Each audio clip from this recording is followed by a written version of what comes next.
सतनाम वाहिगुरु साहिब जी। तू मेरो मेर पर्वत स्वामी, ओट गही मैं तेरी, ना तुम डोलो ना हम गिरते, रख लीनी हर मेरी। धन धन साहिब श्री गुरु ग्रंथ साहिब जी महाराज की गुरु प्यारी साध संगत जी, आज क्योंकि गुरु ग्रंथ साहब में हर एक विषय के ऊपर गुरु महाराज ने हमको समझाइश दी है कि मेरा सिख जो है अधूरा नहीं रहना चाहिए। ऐसा दुनिया को कोई सवाल नहीं है जिसका जवाब गुरु ग्रंथ साहब की वाणी में नहीं है। आज का जो विषय है जात पात, भेदभाव, ऊंच नीच, जब अब आज हम 21वीं सदी में पहुंच गए। 21वीं सदी में पहुंचकर भी ऐसा लगता है कि हम 5वीं 6वीं सदी में घूम रहे हैं। आज भी वही भेदभाव, ऊंच नीच, जात पात का बोलबाला है। उसका कारण एक ही है, अज्ञानता। ते पर गुरु नानक साहब जी ने 15वीं सदी में कृपा करी, बख्शिश करी और संसार के लोगों को कहा कि जानो जोत ना पूछो जाति, आगे जात ना है। ऐसे संसार में लोग थे क्योंकि उनके पास, जिसके पास पैसा होता था उसकी जात बड़ी कि मैं तो बड़ा हूं। पर गुरु साहब ने जो बख्शिश करी कि जिसके कर्म अच्छे हैं, कर्म अच्छे हैं, उसकी जात अच्छी है। कर्मों के ऊपर ही सब बात है। अब हम पढ़ते, रोज पढ़ते हैं, कर्मी कर्मी होए विचार, सच्चा आप सच्चा दरबार। जहां पर कोई जात कारण कोई बड़ा नहीं है। गुरु महाराज कहते हैं कर्म के कारण, जो हम कर्म कर रहे हैं। पर वो लोग क्या करते थे, अपनी जात का अपमान करते थे। जाति कैसे बन गई, कोई बड़ा काम करता था, उसने अपनी जाति का नाम रख लिया, उसने अपना रख लिया। जो इस कर्मों के हिसाब से उन्होंने वर्ण लोगों में बांट दिया, लोगों में ऐसे ऐसे काम कर दिए, जो आज भी देखने को मिलता है। जहां पर हमको जाकर प्रभु की भक्ति करनी है, प्रभु का नाम से, वहां पर भी भेदभाव किया जाता है, आज भी किया जाता है 21वीं सदी में पहुंचकर। तो जब उस समय के महान भगत संत कबीर जी, लोग हंसते थे उनके ऊपर, कबीर मेरी जात को सबको हंसने हार। पर गुरु साहब ने इसके ऊपर काम किया और संसार के लोगों को कहा कि जात जन्म ना पूछिए। हम पूछते हैं कौन सी जात के हो, पहले यही सवाल होता है हमारा, कौन सी जात है आपकी। सब क्या कहते हैं, जात जन्म ना पूछिए। जब तो हो गया भी हमारी जो सोच है अभी ये ऐसी जात, फिर तो हम कभी छोटी जात का है, मैं हूं बड़ा हूं इससे, तो जो बोलेगा मैं हूं, बोले हम बराबर के ही हैं। पर गुरु साहब ने कहा भी सब बराबर है, जानो जोत ना पूछो जाति। गुरु महाराज कहते हैं जात जन्म न पूछिए, सच कर लेहो बताए। हाँ, ये पूछना चाहिए कि ये बताओ कि किसके अंदर प्रभु का प्रकाश हो गया है। सच कर लेहो बताए, ये बताओ कि किसके अंदर प्रभु का प्रकाश हो गया है। ये हम ये पूछते हैं भी कौन सी जात है। आज बहुत ऐसा जीवन चल रहा है कि समाज में आज जो राजनीतिक लोग हैं वो लोगों को बांटना शुरू कर दिए। छोटे छोटे समाज, छोटे छोटे समाज के अंदर समाज बन गया, समाज के अंदर समाज बन रहे। पर गुरु साहब ने एक किया। अब गुरु नानक साहब की सोच है कि जे घर में 4 लोग हैं, 6 लोग हैं, जे उनका आपस में प्यार नहीं है, उनके विचार नहीं मिलते, तो फिर संसार के कैसे मिल जाएंगे। उसको इकट्ठा करने के लिए, लोगों का ऐसा सोच जी उसको खत्म करने के लिए गुरु नानक साहब पातशाह कहते हैं, जात जन्म ना पूछिए, सच कर लेहो बताए, सा जात सा पत है, जेहे कर्म कमाए। जेहो जे आदमी कर्म करता है वैसी उसकी जात है, जो से कर्म कर रहा है वैसी उसकी जात है। गुरु साहब कहते हैं, जात में जोत, जोत में जाता, अकल कला भरपूर रहा। क्योंकि गुरु साहब महाराज कर्म से जात, जो जेहे कर्म हम करते हैं वैसी हमारी जात बन जाती है।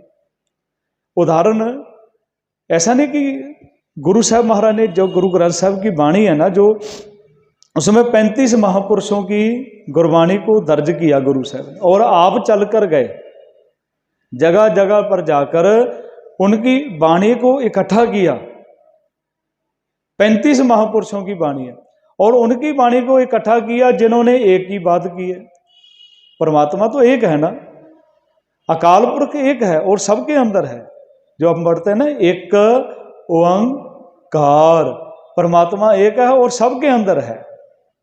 जैसे पढ़ते हैं, सब में जोत, जोत है सोए, तिस दे चानन, सब में चानन हुए। जो कहता है ना, मैं बड़ी जात का हूं, उसके अंदर लहू खून की जगह उसके अंदर दूध नहीं है, उसका शरीर भी हमारे जैसा है। हम सोच ऐसी बना दी लोगों ने, उन्होंने कहा जीवन में लोगों को दूर कर दिया।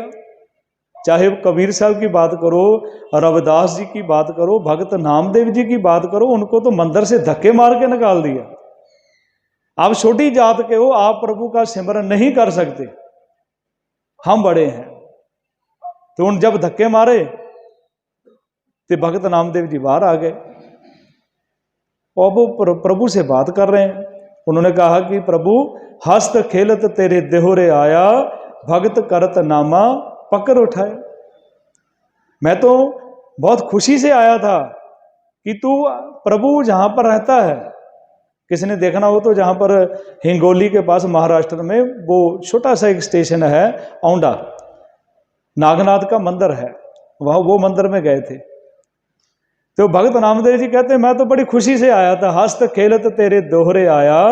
हाँ, वैसे ही बोल देते ना, अंदर नहीं जा सकते तो कोई बात नहीं थी, पर तेरी भक्ति कर रहा था, मेरे को पकड़ के उठा के बाहर निकाल दिया। भगत करत नामा पकड़ उठाया, हिंडड़ी जात मेरी जात चमराया, सीपे के जन्म काहे को है। उन्होंने कहा कि तू तो छोटा है, सीपा है, तू बाहर निकल जा। तो कहते, हिंडड़ी जात मेरी जात चमराया, सीपे के जन्म काहे को है। लय कमली चले ओ पलटाए, देहोरे पाछे बैठा है। मंदिर के पीछे जाके बैठ गए। पर वो तो प्रभु से सीधी बात थी उनकी, ज्यो जो नामा हार गुण उचरे, भगत जना को देहोरा फिरे। हंकारियां निंदका पिठ दे, नाम देओ मुख लाए। वो जात नहीं देखता, वो कर्म देख रहा है। कर्म कौन सा कर रहा है? भगत नामदेव मेरा सिमरन कर रहा है, मेरी भक्ति कर रहे हैं, उसके घर में नहीं है। गुरु साहब महाराज लोगों को बता रहे हैं कि गुरु महाराज बख्शिश करते हैं, कहते वो अकाल पुरख है, अकाल पुरख है और सभी के अंदर है। वो किसी का ऐसा नहीं कि उसके जिसके भी मैं प्रभु का सिमरन करता हूं मेरा ही है, वो दूसरे का नहीं है। कबीर साहब कहते हैं, आपन बापे ना ही किसी को, भाबन को हर राजा। ऐसा नहीं कि हमारे बाप की मलकियत है वो प्रभु, मैं ही सिमरन कर सकता हूं, मैं ही भक्ति कर सकता हूं, दूसरा नहीं कर सकता। आपन बापे ना ही किसी को, भावन को हर राजा। वो जिसके अंदर भावना जिसकी अच्छी है, जिसके अंदर श्रद्धा है, उसका सिमरन करता है, वो उसको पसंद है। एक बहुत अच्छी उदाहरण दी है कबीर साहब ने। कृष्ण जी दुर्योधन के महलों में नहीं गए थे, विदर के घर गए थे। अब दुर्योधन जो था नाराज हो गया कृष्ण जी से, मेरे घर, मेरे इतना बड़ा महल है, आप वो एक गरीब के घर चले गए। तो जो कबीर साहब कहते हैं, जो कृष्ण जी ने जवाब दिया दुर्योधन को गुरबाणी में, वो शब्द है, कहते हैं राजन कौन तुम्हारे आवे, ऐसे भाव बिदर को देखो, ओहो गरीब मोहे पावे। जो प्यार बिदर के अंदर है वो प्यार तुम्हारे अंदर नहीं है। ऐसो भाव बिदर को देखो, ओहो गरीब मोहे पावे। तो मेरे को वो अच्छा लगता है। तू तो अपनी हस्ती को, अपने आप को मैं राजा हूं, मैं बड़ा हूं, तो इसमें ही तेरे को अहंकार। हस्ती देख भरम ते भूला, श्री भगवान ना जाने। तो उसने कहा वहां पर क्या खाया होगा आपने, वहां क्या उसके पास क्या है। तो उन्होंने कहा कि कबीर साहब कहते हैं, कृष्ण जी कहते हैं, तुमरो दूध बिदर को पानो, तुम्हारा दूध ते बिदर का पानी, क्योंकि उसके अंदर प्यार था। खीर समान साग में पाया, गुण गावत रहन बिहानी। तू खीर बना लेता ना, उससे तो उसका अच्छा, जो उसने साग बनाया था, जो उसने सब्जी बनाई थी, भाजी बनाई थी, वो अच्छी थी। खीर समान साग में पाया, गुण गावत रहन बिहानी। कबीर को ठाकुर आनंद बनोदी, जात ना काहू की जानी। जो प्रभु है ना, मेरा अकाल पुरख है, वाहिगुरु है, जिसके नाम अल्लाह कहते हैं, राम कहते हैं, वाहिगुरु, वो किसी की जात नहीं देखता। ना उसने किसी की जात बना के संसार में उसको भेजा है किसी को। गुरु साहब तो जहां तक कहते हैं, नीचा अंदर नीच जात, नीची हूं अत नीच, नानक तिनके संग साथ, बड्डियां स्यों क्या रीस। गुरु नानक साहब जी हरिद्वार गए। गुरु नानक साहब जी जे जो कहा ना, नीचा अंदर नीच जात, उसको प्रैक्टिकल करके दिखाया। लोग कहते थे जे मरासी है, छोटी जात का है, उसको अपने साथ रखा। 50 साल के ऊपर मर्दाना जी गुरु नानक साहब के साथ रहे। मर्दाना जी को कहा गुरु नानक साहब ने, चलो हमने भोजन तैयार करना है, आप आग लेके आओ, कहीं आग बलती वहां से लेके आना। एक वहां पर एक साधु था, उसने पहले चौका साफ किया, उसके आगे लाइन खींची, तो वहां पर अभी वो आग लगाई हुई थी, उसने भोजन तैयार करने लगा था, तो वो खड़ा हो गया जाके, भाई मर्दाना। अब उसकी छाया जो थी उसके चौके ऊपर पड़ गई। उसको गुस्सा आ गया, भी तू तो छोटी जात का है, तू छोटी जात का है।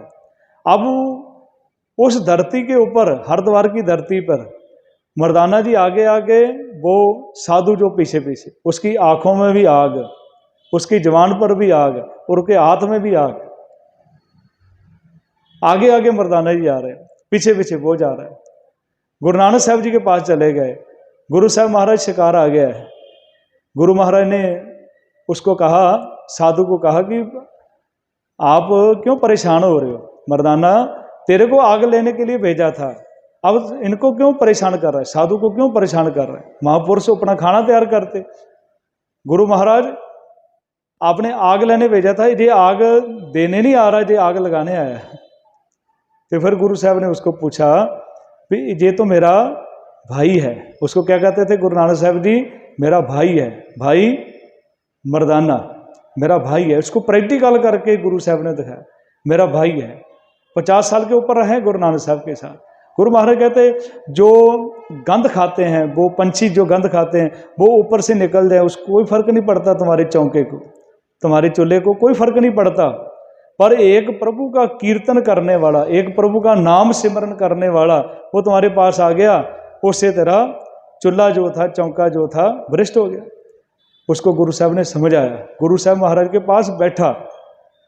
गुरु महाराज ने, गुरु नानक साहब महाराज ने जितनी रहमत करी, बख्शिश, जो मैंने पहले कहा कि गुरु साहब महाराज ने जो किया, पर आज हम उसको भूल गए। तो हमारा काम था कि लोगों को बताते, पर हम ही जाति पाति में बांट के, भेदभाव में, गुरुद्वारे जातियों के नाम से बनने शुरू हो गए। गुरुद्वारे ही जातियों के नाम से शुरू हो गए बनने। ये हमारा गुरुद्वारा है, वो तुम्हारा गुरुद्वारा है। अब यहाँ तो चलो ठीक है, पंजाब में चले जाओ, एक एक गांव में 5-5 गुरुद्वारे, और जातियों के नाम से, इसका गुरुद्वारा, इसके गुरुद्वारे नहीं, हमारे गुरुद्वारे हम जाएंगे। तो गुरु ग्रंथ साहब तो वही है ना। गुरु साहब ने तो इतना भेदभाव खत्म किया, इतने साल लगाए, भी खत्म करने को कितना कुछ करा गुरु साहब ने, लंगर, पंगत, संगत, सरोवर। वो लोगों ने कहा कि पानी जो चलता वो अच्छा होता है, गुरु साहब ने पानी खड़ा कर दिया। जाते ना गुरु अमरदास जी महाराज गोबिंदवाल साहब बौली तैयार करी,